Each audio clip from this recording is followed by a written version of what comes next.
بسم اللہ الرحمن الرحیم۔ اللہ کے نبی صلی اللہ علیہ وآلہ وسلم نے فرمایا کہ علی 5 کام کر کے سونا۔ نمبر 1 فرمایا کہ 4000 دینار صدقہ کر کے سونا، مطلب 4 مرتبہ سورہ فاتحہ پڑھ لینا۔ نمبر 2 فرمایا کہ 1 قرآن تلاوت کرنا، یعنی سونے سے پہلے 3 مرتبہ سورہ اخلاص پڑھنا۔ نمبر 3 فرمایا کہ 2 لڑنے والوں میں صلح کروانا، یعنی استغفر اللہ ربی من کل ذنب واتوب الیہ، یہ تسبیح 10 مرتبہ پڑھنا۔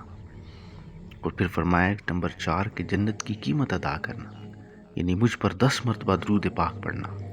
اور نمبر 5 فرمایا کہ ایک حج کرنا، یعنی سبحان اللہ والحمد للہ ولا الہ الا اللہ واللہ اکبر، یہ 4 مرتبہ پڑھنا۔